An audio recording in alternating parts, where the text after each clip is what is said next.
Donc cette conférence va porter sur la censure à l'âge du Covid. Donc cette censure, elle est en bande organisée et elle est surtout décomplexée. Et donc je vais essayer de montrer comment en à peu près 5 décennies, la liberté de la presse a régressé. Et je vais prendre 4 exemples de scandales de santé publique qui ont pu être révélés en grande partie grâce à la presse. Et c'est pour ça qu'on mesure mieux la différence entre ce qui se passait avant et ce qui se passe maintenant. Et ce sera à vous de décider si c'était mieux avant. Moi, j'ai déjà fait mon point de vue. Donc, voici un petit dessin où on voit effectivement ce dessin qui montre que dans les années 70, quand un journaliste faisait son travail, on lui donnait des médailles et on lui donnait des prix. Et puis, un peu plus tard, on l'a vu avec Assange en 2019, quand un journaliste fait son travail, on le met en prison. Et aujourd'hui, quand un journaliste fait son travail, on le traite de complotiste ou d'anti-vax, c'est au choix. Donc, premier exemple, je vais remonter jusqu'à 1976. Parce qu'en 1976, on l'a un petit peu oublié, mais il y a eu une première tentative de pandémie qui a échoué, et qui était la grippe H1N1 aux États-Unis. Et ça a donné lieu à une campagne de vaccination qui a été arrêtée après seulement 25 décès. À l'époque, c'était donc Gerald Ford, ça s'est passé comme cette année, comme en 2020. Les chefs d'État se font vacciner devant les télévisions en disant à tout le monde et à la population d'aller se faire vacciner. Et ici, on voit les Américains qui font la queue pour aller se faire vacciner avec ce vaccin contre une grippe qui était une grippe hypothétique, puisqu'il y avait eu juste un décès dans un fort américain qui était Fort Dix dans le New Jersey. Et donc, ça a été une fausse alerte pandémique. La première qu'on connaît de cet ordre, et puis il y en a eu d'autres, on va le voir tout à l'heure, et ça a donné lieu à une vaccination de masse de 22% de la population. Et après 1 mois et demi seulement, on a vu qu'il y avait 25 décès et qu'il y avait 530 manifestations de Guillain-Barré. C'est un effet indésirable dû au vaccin. Et qu'est-ce qui s'est passé?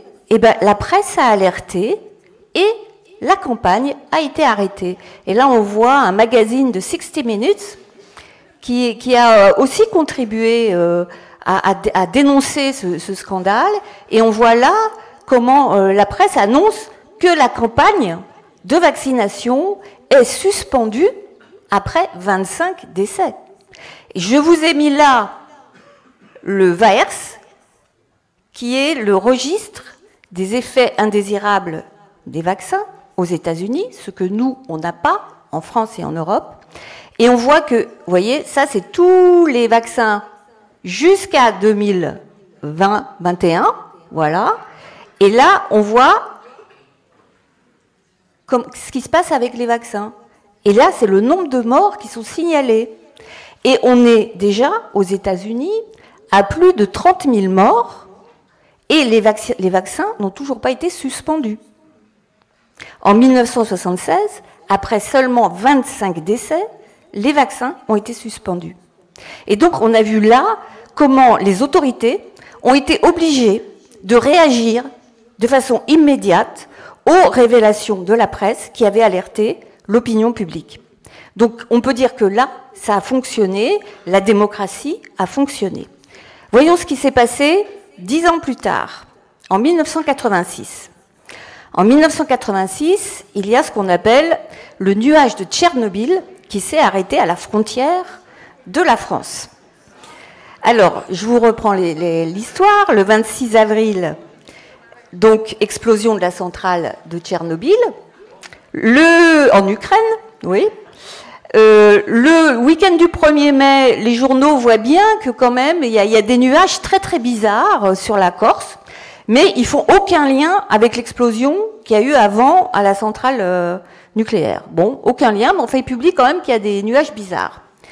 Et puis, vous avez France 2, service public, qui explique que grâce à l'anticyclone qui se trouve pile sur la France, eh bien, stop, le nuage s'arrête à la frontière. Le stop, c'est pas moi qui l'ai rajouté, hein. C'était à l'époque comme ça que ça se passait. Bon. Et donc, que se passe-t-il? On est là le week-end du 1er mai, et moi j'étais jeune journaliste à TF1, et on m'alerte, c'est une jeune avocate à l'époque qui m'alerte, et qui s'appelle Corinne Lepage, parce qu'on avait travaillé ensemble sur l'affaire de construction du pont de l'île de Ré. Le pont de l'île de Ré n'était pas encore construit, et elle défendait les riverains. Et donc, elle me dit, c'est étonnant parce qu'il y a de la radioactivité dans les pays limitrophes, mais en France, il ne se passe rien. J'ai fait toutes les rédactions parisiennes, personne ne veut aller voir. Bah, je dis, écoutez, moi, je veux bien aller voir, il n'y a pas de problème, je propose l'idée. Donc, je propose l'idée à ma rédaction, à mes rédacteurs en chef, et ils acceptent. Et ce qu'il y avait de très bien à l'époque, c'était TF1, service public, eh bien, c'est qu'il y avait une grande diversité dans les rédactions.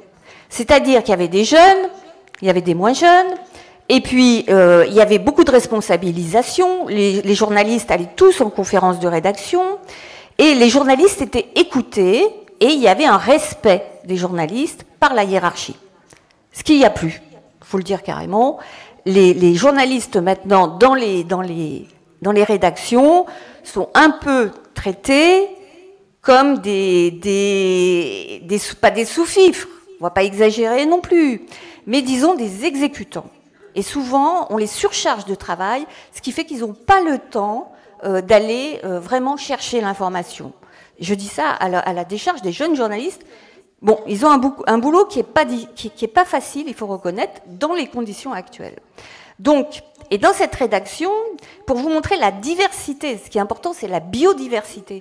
C'est-à-dire qu'il y a plusieurs points de vue qui sont exprimés. Et dans cette rédaction, donc nous, on avait un spécialiste des questions nucléaires qui s'appelle Michel Chevalet. Et donc, dans le journal du 9 mai, le soir, du 20h, donc moi, j'étais avec ma salade à la frontière franco-allemande, pas très loin d'ici d'ailleurs, à Sarrebruck. Et je disais, comment se fait-il que la salade, elle soit radioactive côté allemand, et puis côté français, elle n'est pas radioactive? Et dans le même journal, Michel Chevalet faisait un plateau, ce qu'on appelle un plateau, c'est-à-dire qu'il se faisait filmer en caméra dans la rue Claire. Il y a un marché, rue Claire, à Paris, dans le 7e. Et il disait, regardez, cette salade, elle est formidable, on peut la manger, il n'y a aucun souci. Et donc, les deux points de vue passaient dans le même journal. C'est ça qui est plus possible actuellement. Hein. Et ça, c'était le 9 mai. Et le 10 mai, voilà ce qui se passe sur TF1, au journal de Jean-Claude Bourret, qui était présentateur du 13h. Eh bien, lui, il a aussi été étonné qu'il ne se passe rien en France et qu'on ne parle pas de la radioactivité. Et donc, il a convoqué le professeur Pellerin, qui était le représentant de l'État en matière de sécurité nucléaire. Il l'a convoqué en direct dans le journal. Et en face de lui, il a mis une scientifique, Monique Senet, qui est chercheuse au CNRS, et qui lui a porté la contradiction. Et il y a eu un débat en direct à la télévision. Et le professeur Pellerin a alors montré les cartes de la radioactivité en France, et il a montré qu'effectivement, le nuage était bien passé sur la France, et il a montré avec ses cartes à l'appui, mais en disant qu'il n'y avait aucun problème. Certes, il y avait de la radioactivité, mais que ce n'était pas dangereux pour la santé. Mais au moins, les deux points de vue se sont exprimés. Et c'est la base, en fait, du journalisme, qu'on nous apprend à l'école du journalisme, c'est quand même d'exprimer deux points de vue. Et d'ailleurs, à l'époque, soit c'était exprimé par deux sujets différents, soit c'était exprimé dans le même sujet, les deux voix, les deux sons de cloche. C'est la base. Bon. Alors, du coup, la presse embraye. Voilà encore quelque chose qui se fait plus tellement. Et le lundi suivant, Libé titre sur un mensonge radioactif.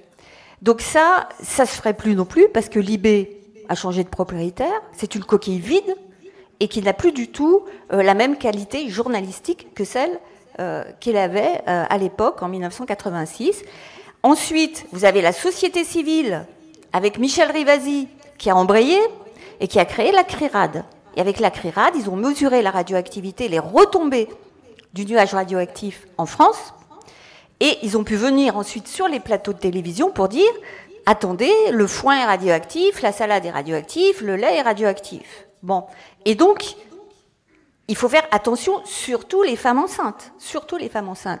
Et que disaient les politiques à l'époque?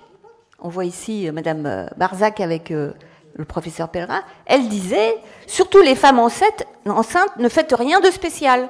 Continuez à boire du lait, continuez à manger des salades, il n'y a aucun souci.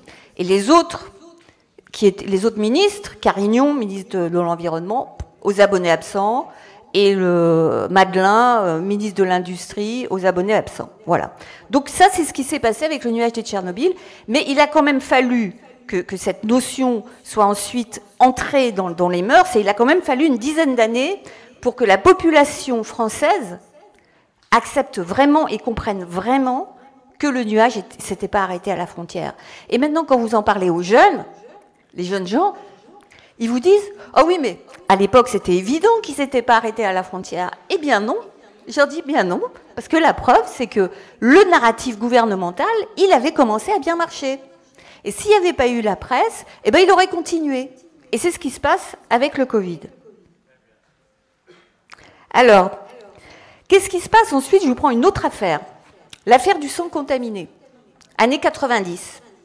Là encore, bon, peut-être qu'il y en a qui ne s'en souviennent pas, mais disons, l'affaire du sang contaminé, c'était à cause donc, du sang, des poches de transfusion sanguine qui n'avaient pas été testées pour voir s'il y avait des virus du sida, alors qu'il y avait les moyens de tester ces poches de transfusion sanguine, et il y avait les moyens au moins de les chauffer, de façon à ce que quand on le transfusait à des personnes, soit des hémophiles, soit des personnes qui étaient opérées, à ce moment-là, le sang n'était plus contaminant. Et ce qui s'est passé, pourquoi il y a eu un scandale, c'est que les autorités, le CNTS à l'époque, le centre de transfusion sanguine, savaient que ces lots étaient contaminés et ils les ont quand même écoulés, alors qu'ils avaient moyen de ne pas les écouler. Et le gouvernement savait, sciemment, il savait qu'ils étaient écoulés, puisqu'ils avaient même donné l'autorisation. Et ensuite, ils ont dit non, on ne savait pas. Bien sûr que si, ils savaient. Ils savaient, d'ailleurs, ça a été prouvé, c'est pour ça qu'ils ont été condamnés en justice. Et donc, qu'est-ce qui s'est passé? Vous vous souvenez peut-être, il y avait une émission qui s'appelle 7 sur 7, avec Anne Sinclair et Georgina Dufoy. Et Georgina Dufoy, qui était ministre à l'époque, elle avait dit, responsable, mais pas coupable. Et c'était resté dans les annales des affaires de sang et des affaires de scandales sanitaires en général. Et d'ailleurs, ça pourrait toujours ressortir dans pas longtemps. Ce qui s'est passé à l'époque, c'est qu'il y a l'événement du jeudi, ici, qui a sorti tout un dossier avec une journaliste qui s'appelle Anne-Marie Casteret. Et dans ce dossier, ils ont montré, avec des rapports, ils se sont procurés des rapports officiels. C'est donc qu'il y avait aussi des fonctionnaires qui n'étaient pas d'accord avec ce qui se passait et qui ont donné les informations aux journaux. Et ce qu'il y a de différent d'avec maintenant, c'est que les journaux ont sorti l'information. L'événement du jeudi n'existe plus. Ça fait partie de, on va dire, de l'espèce d'agriculture monolithique, médiatique qui s'est installée, c'est-à-dire qu'il y a de moins en moins de biodiversité et de plus en plus de monoculture de l'information. On l'a vu avec les intervenants précédents. Donc le Canard enchaîné à l'époque sortait quand même quelques informations. C'est plus le cas. Moi, ça fait des années et des années que je ne vois plus aucune information d'envergure qui sorte du Canard enchaîné. Donc le Canard enchaîné est aussi devenu, selon moi, une coquille vide. Mais quand même, l'affaire du sang contaminé a montré que la presse pouvait jouer un rôle important. Et ce qui s'est passé à l'époque, c'était qu'en fait, il y avait une rivalité entre les tests américains qui étaient les tests Abbott et les tests français qui étaient les tests Pasteur. Et comme les tests Pasteur n'étaient pas prêts à l'avance, comme les tests Abbott, pour tester s'il y avait du virus dans des lots, eh bien le gouvernement a préféré retarder le test des lots de sang plutôt que de laisser la primauté aux tests américains. Voilà, c'est ce qui a fait qu'il y a eu un délai et qu'il y a eu des morts. Et c'est pour ça d'ailleurs qu'ensuite, les politiques, d'abord les médecins ont été condamnés, la justice a fait son boulot, les médecins ont été condamnés, les politiques ont été condamnés, Edmond Hervé, qui était ministre, a été condamné, mais il a été dispensé de peine. Voilà. On a vu ça il n'y a pas très longtemps aussi, avec Madame Lagarde. Alors, le résultat des courses, c'est qu'après, la justice a continué et ben, ça s'est terminé beaucoup plus tard, en 2003, par un non-lieu général. Voilà. Alors, qu'est-ce qui s'est passé? On a décidé que il y avait eu homicide, certes, mais que ces homicides étaient involontaires, que ça n'avait pas de lien direct avec la faute commise, et donc qui avait amené la mort et le décès. Donc en fait, chaque fois qu'on ne peut pas démontrer que c'est volontaire, eh bien à ce moment-là, il y a un non-lieu. Qu'est-ce qui va se passer quand ils vont dire « Ah ben non, on n'a pas laissé les vaccins Covid sur le marché de façon volontaire et on ne voulait pas commettre des homicides. » S'il y a eu des homicides, ben, ce n'était pas volontaire. Alors, si ça s'applique de la même façon, ce qui risque de se passer, c'est possible, mais c'est possible que non, j'en sais rien, eh bien à ce moment-là, eh ben ça sera pareil, ça se terminera par des non-lieux. Donc je ne veux pas être pessimiste, hein, voilà. Ça c'est le monsieur Garetta à l'époque qui avait dit oui, mais on le savait que c'était contaminé, mais d'ailleurs je vous avais prévenu, vous les politiques, je vous l'avais dit, hein, donc tant pis pour vous si vous n'avez pas pris vos responsabilités, vous m'avez laissé écouler les stocks, fallait m'empêcher. Donc lui, il a été condamné quand même. Donc, qu'est-ce qui se passe 10 années plus tard, 2009-2010, la pandémie ratée de grippe H1N1, une répétition de Covid-19 ? Oui ou non ? On va voir. Eh bien, ce qui s'est passé, pareil, Ah non.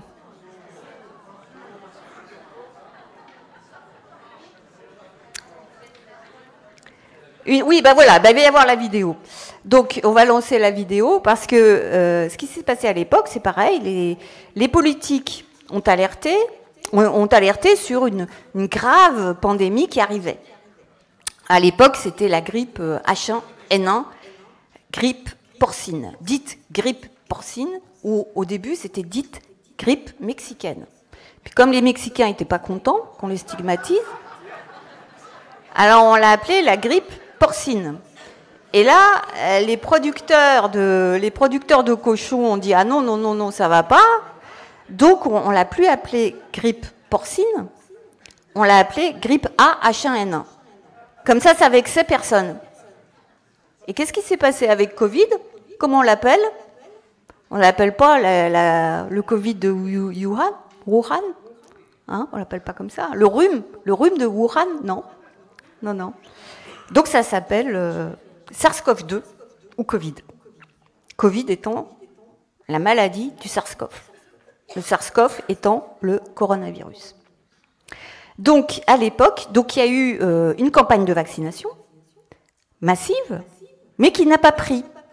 Les Français n'ont pas eu peur, donc ils ne sont pas allés faire vacciner. Et il n'y a eu que 6% de Français qui sont allés se faire vacciner, alors que Madame Bachelot, qui avait posé devant toutes les caméras en se faisant vacciner, avait commandé des millions et des millions de doses qu'elle a été obligée de mettre à la poubelle. Bon. Et donc, à cette époque, il y a eu aussi pas mal de mensonges de l'OMS, et on a pu dénoncer ces mensonges. Et je vais vous montrer un reportage que j'ai fait à l'époque à TF1, début 2010, pour dénoncer les mensonges de l'OMS. Et donc, vous allez juger par vous-même par rapport aux informations qui sortent actuellement. On peut lancer la vidéo ? C'est 4 minutes. La grippe H1N1, on vous en a beaucoup parlé cet hiver, mais désormais l'épidémie est derrière nous. Pourtant, vous êtes très nombreux à vous poser des questions. Fallait-il commander autant de vaccins? Fallait-il mettre un tel dispositif en place? Les parlementaires français ont décidé de former une commission d'enquête sur la grippe A. Pour l'instant, c'est l'Organisation mondiale de la santé qui est sur la sellette. Et c'est l'enquête du 20h. Elle est signée Corinne Lalo et Eric Bourbotte. Le monde est maintenant au début de la pandémie de grippe 2009. On est dépendant de la définition que l'OMS va donner d'une pandémie. Il faut que l'OMS reconnaisse qu'elle s'est trompée.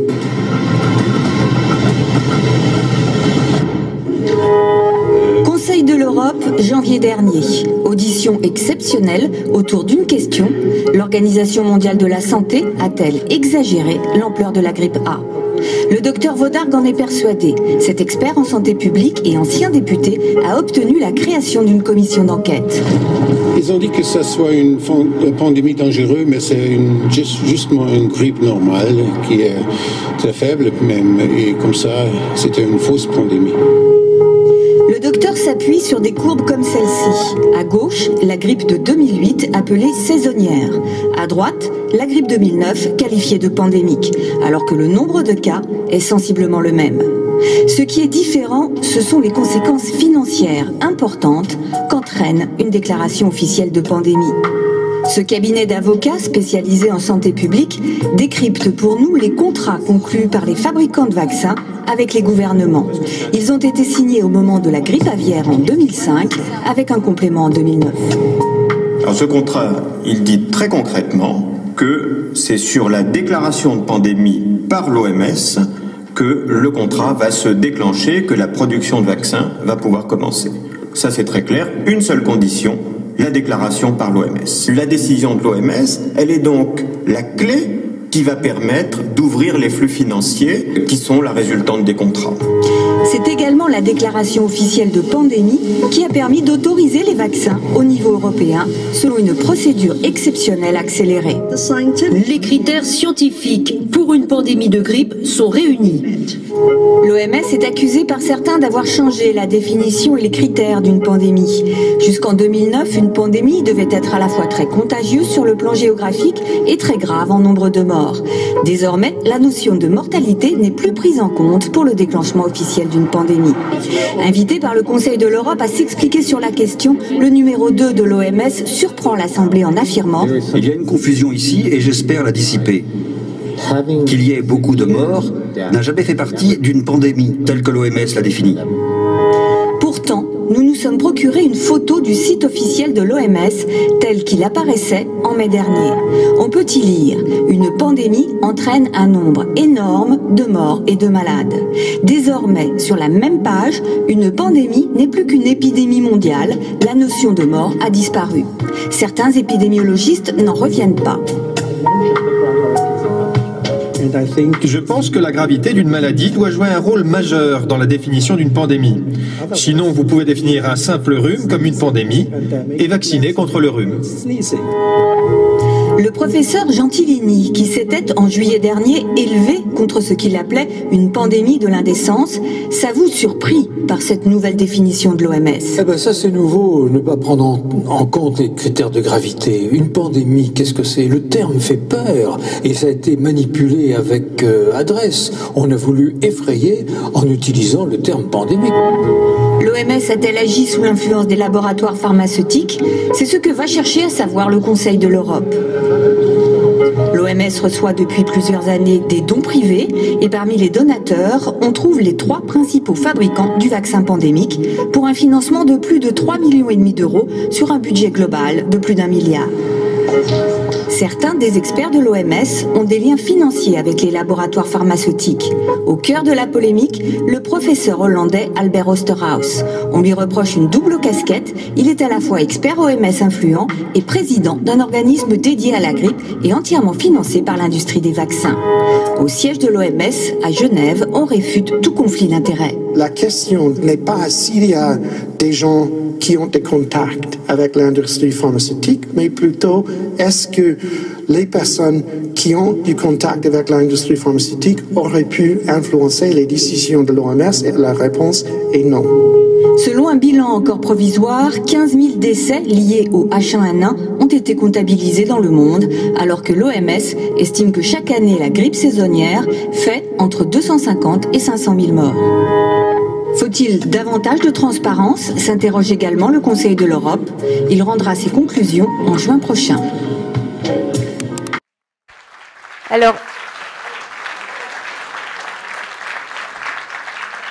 ce qui s'est passé après cette pandémie, ou fausse pandémie, ce qui s'est passé, c'est qu'il y a eu une commission d'enquête parlementaire, il y a eu 2 commissions d'enquête parlementaires, et la ministre Bachelot était passée un peu sur le grill, et on lui a dit, est-ce que vous avez des regrets quand même? Et elle dit, écoutez, non, on n'a pas de regrets, on a 2 regrets quand même, c'est que les gens n'ont pas eu assez peur. C'est pour ça qu'ils ne sont pas allés se faire vacciner d'ailleurs. Et puis, on a un autre regret, c'est qu'on n'a pas assez verrouillé Internet. Voilà. Donc, on peut se demander s'ils n'ont pas tiré les leçons de cette précédente répétition. Donc ça, c'était 2009-2010. On peut quand même dire que les dégâts ont été limités par rapport à ce qui s'est passé avec le Covid. Donc pourquoi? Parce que ce qui s'est passé depuis, c'est une énorme concentration de la presse. Donc je vais aller un petit peu plus vite là, hein, mais on voit ici les quelques oligarques qui concentrent la presse française. Je ne vais pas tous vous les nommer, vous les voyez, la Bolloré, Patrick Drahi, Dassault, Bernard Arnault, Martin Bouygues, Lagardère, Xavier Niel. Donc, il y a eu une concentration toujours plus importante. Et évidemment, celui qui paye, c'est celui qui décide. Voilà, on l'a dit avant dans les précédentes. Voilà. Et toute la presse qu'ils ont rachetée, si on regarde, ces quelques familles, ils ont racheté presque toute la presse française. Et ils ont gardé les titres. Et ces titres, en fait, sont devenus pour moi, hein, des coquilles vides, mais c'est-à-dire qu'ils n'ont plus du tout le même contenu que ce qu'ils avaient avant, mais par contre, ils ont toujours la même apparence. Et ça, c'est une constante dans ce genre d'affaires, c'est que on leurre la population et on lui fait croire à ce qu'il n'est pas en gardant les apparences. Mais si j'ai pas trouvé pour la France, mais pour la Suisse, j'ai trouvé cette comparaison là à gauche. Vous avez la concentration de la presse en 2005, c'était à peu près 54% pour les 4 premiers groupes de presse en Suisse. Et puis à droite, vous avez un peu plus tard, donc en 2017, vous voyez, c'est passé à 81%. Donc il y a eu une concentration en très très peu de temps dans les mains de quelques grands groupes qui peuvent donc faire ce qu'ils décident, puisque c'est eux qui payent. Et donc, qu'est-ce qui se passe maintenant? Donc, on arrive à 2019, coronavirus. Ça, c'est un dessin de Ben Garrison. Vous voyez le numéro 1, qu'est-ce que c'est? Ça, c'est la pandémie. Hein. Nous sommes là. Donc là, il montre le 4. Mais si on regarde le 1, là, qu'est-ce qu'il y a écrit? La peur. 2, qu'est-ce qu'il y a écrit? Contrôler l'information censurée. Et 3, confinement, social distancing, la distanciation sociale. Et là, on était à l'époque où c'était encore notre cher ami Trump qui était au pouvoir. Et ils annonçaient déjà à l'époque les lois des sections, c'est-à-dire c'était pas vraiment la loi martiale, mais c'était ça, les checkpoints, et aussi les vaccins obligatoires. Ici, c'est ce qui est arrivé par la suite. Je vais aller encore un peu plus vite. Donc là, le financement de Bill Gates. Donc on voit tous les acteurs ici, tous les acteurs de la pandémie. Je ne vais pas tous les faire parce que j'ai presque plus de temps. On décompte un peu quand même l'erreur technique. Et donc le Gavi, La Johns Hopkins University, c'est eux qui disent combien il y a de malades ou pas de malades, ils surveillent. Le NIH, c'est le ministère américain de la Santé, c'est eux qui ont financé les recherches sur des coronavirus chimères en Chine, ce qui est quand même bizarre parce que c'est l'armée américaine qui finance des laboratoires contrôlés par l'armée chinoise. Donc on ne comprend plus rien, apparemment. Et puis et là aussi, ID 2020, ça c'est l'identité numérique. Ils ont profité de l'argent de Gavi et des confinements pour lancer l'idée d'identité numérique et pour lancer les passeports vaccinaux, les passes, qui permettent de contrôler la population. Le CDC a été financé aussi par Bill Gates, donc y compris ici, Ferguson qui a fait les fausses prévisions, les modèles où il prévoyait, il disait qu'il y aurait des millions et des millions de morts, en France, partout. Bon, on a vu que c'était faux, mais il l'avait déjà fait, Ferguson. Le même Ferguson l'avait fait en 2009. Donc on sait très bien qui c'est, Ferguson. Il avait déjà commencé en 2009. Et si vous voyez Flau, qui est aussi un épidémiologiste qui est en Suisse maintenant, lui aussi, en 2009, il avait prédit qu'il y aurait 100 000 morts en France avec la grippe H1N1. Et il y en a eu 376. Et il y a eu une du Monde qui disait qu'il y aurait 100 000 morts. Bon, donc on est dans la répétition. Ici, vous avez même les officiels anglais qui sont financés. Et puis, vous avez toute la presse. Voilà. Tous les médias financés par Bill Gates. Et également financés par Bill Gates, l'AFP, qui est suivi par tous les journaux français, puisqu'ils reprennent les dépêches de l'AFP. Le Monde, qui est financé directement par Bill Gates et qui lui fait une grosse publicité. Vous avez la Commission européenne, qui est également financée par Bill Gates, à hauteur de plusieurs centaines de millions d'euros. Et vous avez Pointer, qui est l'organisme de censure international pour la censure globalisée. Donc, je vais essayer d'aller plus vite, mais donc cet organisme Pointer a été créé et financé par Facebook, et il rassemble tous les médias mainstream des pays qui font eux-mêmes la police à l'intérieur de leurs frontières pour faire remonter les informations à Pointer pour censurer une information qui leur plaît pas. Donc moi j'ai travaillé à un moment en 2017, ça commençait déjà, pour un site qui s'appelait Prévention Santé. Et tout d'un coup, on a un article qui était sur les vaccins obligatoires qui passait de 3 à 11 pour les bébés, qui a été censuré et qui passait plus sur Facebook. Et on a dit pourquoi. Et donc on a remonté la piste et on est tombé sur Pointer, dont je connaissais pas du tout l'existence, mais du coup j'ai appris. Et on a également appris que eux, en fait, qui est-ce qui leur avait signalé notre article? Eh ben c'était Radio France. Donc on était dénoncés par les collègues. Et comme ils ont vu qu'ils ne pouvaient rien nous reprocher, ils ont fait ensuite machine arrière et ils ont dit que c'était une erreur technique. Voilà. Donc, ce qui s'est passé donc, de nouveau depuis que Elon Musk, qui est là, a racheté Twitter, c'est qu'il a ouvert un petit peu les archives et il y a ce qu'on appelle les Twitter Files qui montrent comment, à l'intérieur de Twitter, était organisée la censure.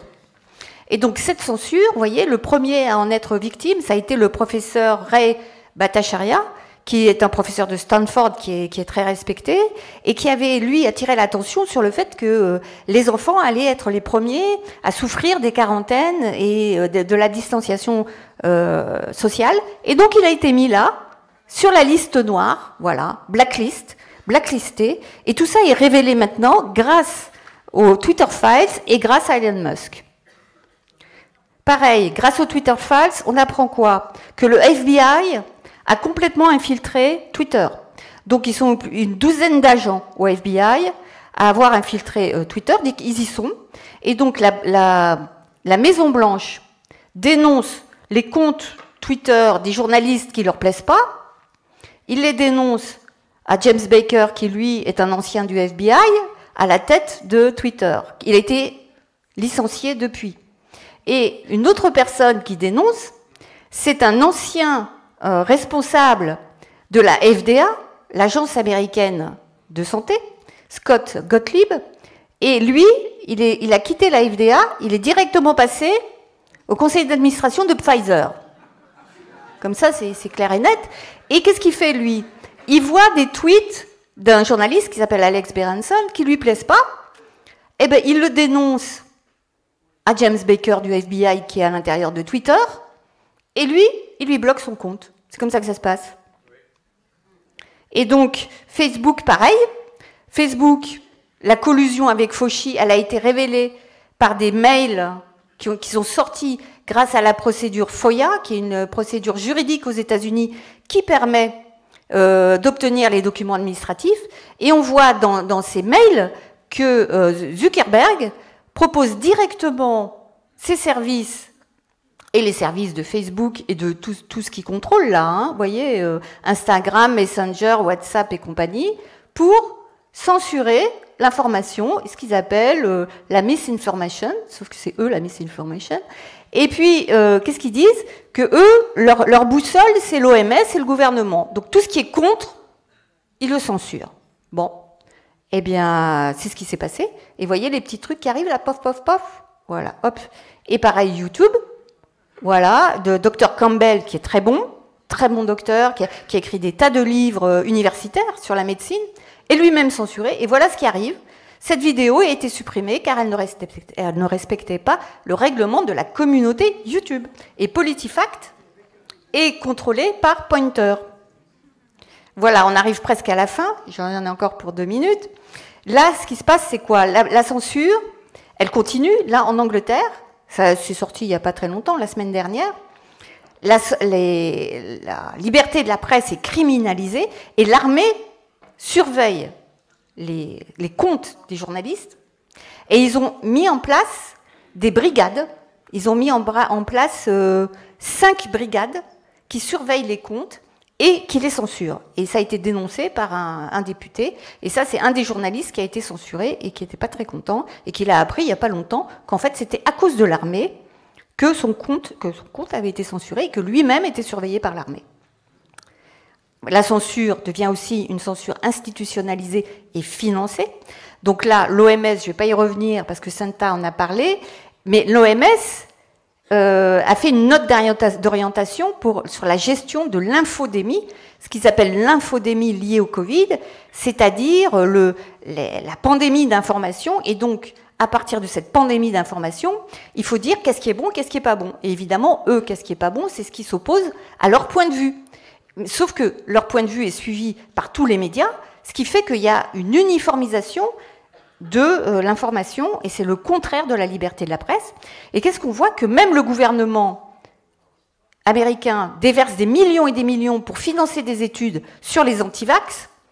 Et ici, vous voyez, c'est une ministre de l'Union européenne qui s'appelle, je vais vous dire son nom, Vera Jourova. Alors, je ne sais pas si quelqu'un la connaît. En tout cas, je vous annonce qu'elle est commissaire des valeurs et de la transparence. Et qu'elle va combattre la désinformation et les fausses informations.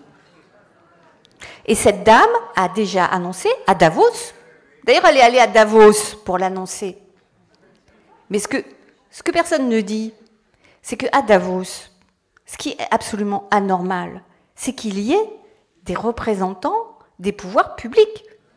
Davos est un forum d'entreprises privées. Dans ce forum, les agents de l'État et les agents de l'Europe n'ont rien à faire là-bas. Et ça devrait être interdit. Mais non seulement ça ne les gêne pas, mais ils viennent s'exprimer en disant qu'ils vont censurer ceux qui ne sont pas d'accord avec eux. Et qu'en plus, ils ont beaucoup de millions à dépenser pour aider à cette censure. Ce qui n'est pas le cas de tous les pauvres journalistes indépendants qui vont se battre pour faire émerger la vérité. Sauf que, heureusement, ils sont quand même, la population est quand même nombreuse, donc on arrive quand même à se faire entendre, mais on n'a pas les mêmes millions. Il y a des millions et des millions, voire des milliards, pour empêcher ce qu'ils appellent la vaccine hesitancy, l'hésitation vaccinale, ou le scepticisme, ou la réticence vaccinale. Voilà, donc j'ai fini, presque fini, parce qu'en France, on a aussi nos censeurs, et nos censeurs en chef, c'est notre ministre de la Culture, Je suis sûre que personne ne connaît son nom. En tout cas, elle vient de se faire remarquer en disant qu'elle menaçait, en menaçant Berkoff et CNews, de leur supprimer leur fréquence. Vous voyez? Alors que le ministère de la Culture est censé faire respecter la liberté d'opinion et faire respecter la diversité d'opinion. Et c'est ce qui s'est passé aussi avec le CSA, qui est devenu l'ARCOM. Vous voyez? Personne, enfin, on ne sait plus même. Ils changent les noms exprès pour que tout le monde soit perdu. Donc ARCOM, je vous le dis ou je vous le rappelle pour ceux qui ne savent pas, c'est l'ancien CSA. Et il est censé faire respecter la liberté de la presse. Et normalement, ils le disent, l'éditeur, je cite leur phrase, l'éditeur veille au respect d'une présentation honnête des questions prêtant à controverse, en particulier en assurant l'expression des différents points de vue par les journalistes, présentateurs, animateurs ou collaborateurs d'antenne. Alors ils ont mis en garde et ils ont puni CNews et Berkoff. Mais ça ne les gêne pas que sur d'autres chaînes continues, on n'ait qu'un seul point de vue, en particulier sur l'Ukraine. Et là, il y a 2 poids, 2 mesures. Qui le sanctionne une chaîne? Mais pourquoi pas sanctionner les autres à ce moment-là? Pourquoi sanctionner que ceux qui ne sont pas d'accord avec le président Macron? C'est là que se pose la question de la censure et de la démocratie. J'en ai fini. Je termine sur une petite image plutôt positive. J'essaye de terminer par quelque chose de plutôt positif. Ça se passe aux États-Unis. Et vous voyez là les 4 dirigeants de Twitter qui ont mené la censure pendant des années et qui ont mis en danger la démocratie. Et là, ils sont entendus par le Parlement, le Congrès américain, et ils ont passé un très très mauvais quart d'heure. Mais il faut voir maintenant si ces auditions parlementaires vont déboucher sur des actions judiciaires. Voilà. Merci. Des petits dessins. Merci.